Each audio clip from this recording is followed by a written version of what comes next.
السلام علیکم ورحمۃ اللہ وبرکاتہ۔ آپ دیکھ رہے ہیں ہمارا یوٹیوب چینل خطبات اسلامک آفیشیل۔ سامعین محترم، آج ہم آپ کو قرآن پاک سے نظر بد کو ختم کرنے کا وظیفہ بتائیں گے، اور اس وظیفے سے نظر بد اگر ہوگی تو کتنی بھی پرانی نظر بد ہو وہ ختم ہو جائے گی، اور اگر آپ کو نظر بد نہیں ہے تو اگر آپ نے وظیفے کو کیا تو آپ کو نظر بد نہیں ہوگی۔ نظر بد انتہائی تکلیف دہ چیز ہے کہ انتہائی شیر جیسے جوان کو یہ بستر پہ لٹا دیتی ہے، بستر سے قبر تک پہنچا دیتی ہے، اور اکثر یہاں لوگوں کو نظر بد ہوتی ہے اور وہ سمجھتے ہیں کہ ہمیں جادو ہے، سحر ہے، بندش ہے۔ تو یہ نہ تو جادو ہوتا ہے نہ ہی بندش ہوتی ہے، اکثر کو یہ نظر بد ہوتی ہے۔ نظر بد تو کاروبار کو، بزنس کو بھی لگ سکتی ہے، نظر بد انسان کو بھی لگ سکتی ہے، نظر بد بچوں کو بھی ہوتی ہے۔ اکثر آپ نے کالج، یونیورسٹیوں اور مدارس کے اندر دیکھا ہوگا کہ بچے پڑھتے ہیں اور پڑھتے ہی پڑھتے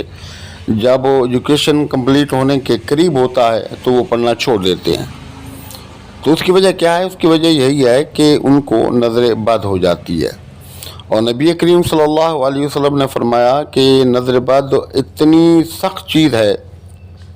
کہ نوجوان اونٹ کو ہانڈے میں پہنچا دیتی ہے۔ اور اسی طرح دوسری روایت میں ہے کہ آپ صلی اللہ علیہ وسلم صحابہ کے ساتھ بیٹھے تھے اور ایک صحابی نہا کر نکلے، انہوں نے قمیض اتاری تھی تو ان کا جسم انتہائی مضبوط اور خوبصورت تھا۔ تو دوسرے صحابی نے کہا کہ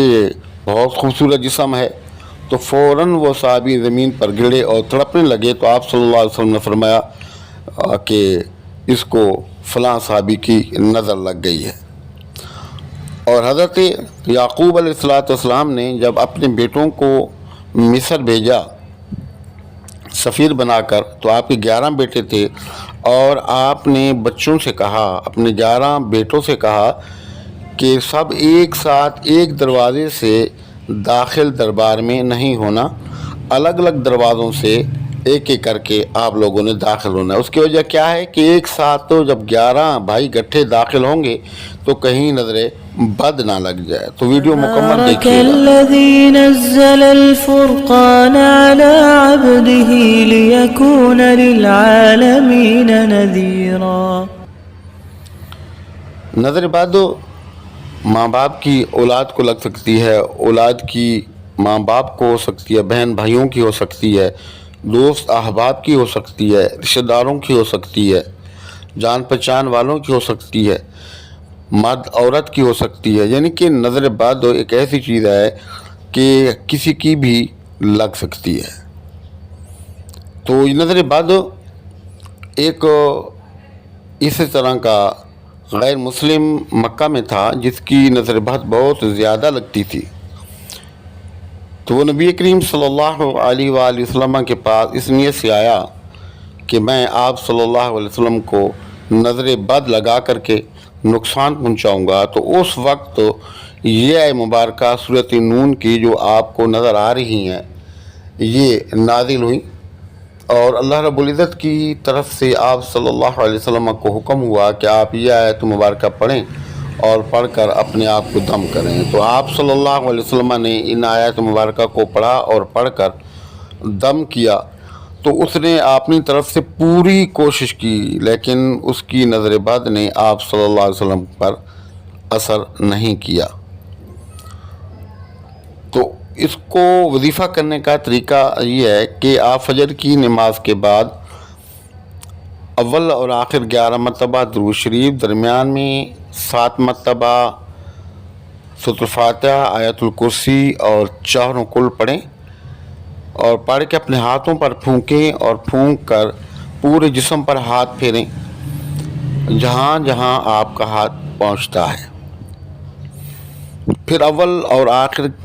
7 مرتبہ درود شریف، اور درمیان میں یہ مبارکہ جو آپ سکرین پر دکھائی گئی ہے سورۃ نون کی، اس کو پڑھیں، پڑھ کر اپنے ہاتھوں پر پھونکیں اور پھونک کر اپنے پورے جسم پر ہاتھ پھیریں جہاں جہاں آپ کا ہاتھ پہنچتا ہے، اور بہتر یہ ہے کہ تھوڑا سا پانی اپنے پاس رکھیں، اس پانی کو دم کریں اور دم کر کے پئیں۔ اور اس کے علاوہ ہر نماز کے بعد اول اور آخر 3 مرتبہ درود ابراہیمی، اور درمیان میں یہ آیت مبارکہ 3 مرتبہ پڑھ کے دم کیا کریں۔ اور خاص کر فجر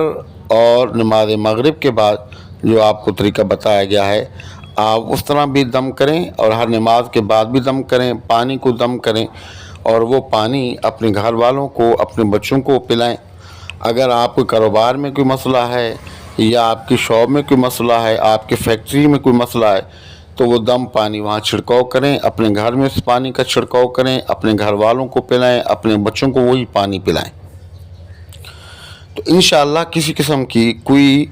آپ کو نظر بد نہیں لگے گی۔ اگر اثرات ہوں گے تو وہ ختم ہو جائیں گے، بیمار آدمی صحت مند ہو جائے گا، جو پڑھائی سے بچے بھاگے ہوئے ہیں انشاءاللہ دوبارہ پڑھنا شروع کر دیں گے،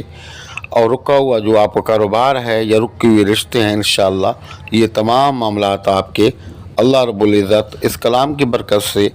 اور نبی کریم صلی اللہ علیہ وسلم کے بتائے ہوئے طریقے سے انشاءاللہ جو عمل آپ نے کیا آپ کو بہت فائدہ دے گا۔ اور جب بھی کسی کو آپ دیکھیں یا کسی کی چیز کو دیکھیں یا کسی نوجوان کو دیکھیں یا کسی کو پڑھتا ہوا دیکھیں تو آپ ماشاءاللہ کہا کریں، اور اگر آپ ماشاءاللہ کہہ دیں گے تو پھر آپ کی نظر کسی کو نہیں لگے گی۔ اگر کوئی آدمی آپ کی تعریف کر رہا ہے تو یا آپ دیکھ رہے ہیں کہ بھئی وہ آنکھیں بھر بھر کے ایک چیز کو دیکھ رہا ہے، تو آپ اس سے انتہائی ادب کے ساتھ گوش گزار کریں کہ جناب آپ مہربانی کر کے ماشاءاللہ کر دیں، اور آخری 3 کل پڑھ کے آپ دم کر دیں۔ تو اس وظیفے کو کریں، فائدہ اٹھائیں، اور ہمیں اپنی دعاؤں میں یاد رکھیں۔ اور ہمارے وظائف کی اجازت کے لیے لازمی ہے کہ اگر اب تک آپ نے ہمارا چینل سبسکرائب نہیں کیا تو چینل کو سبسکرائب کریں، ویڈیو کو زیادہ سے زیادہ لائک کیا کریں،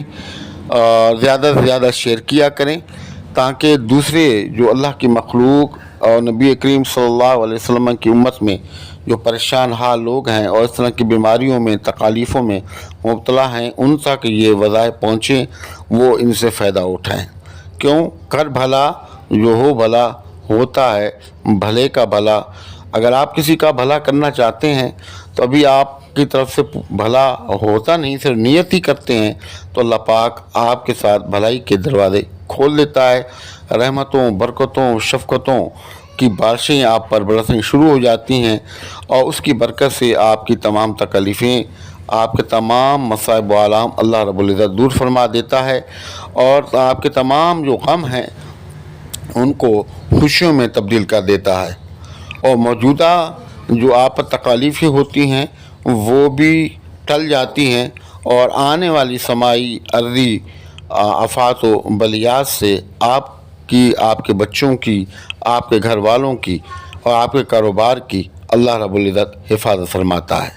تو اس لیے ویڈیوز کو زیادہ سے زیادہ شیئر کر کے صدقہ جاریہ کے طور پر، صدقہ جاریہ کی نیت سے آپ اس کار خیر میں حصہ لازمی لیا کریں۔ السلام علیکم ورحمۃ اللہ وبرکاتہ۔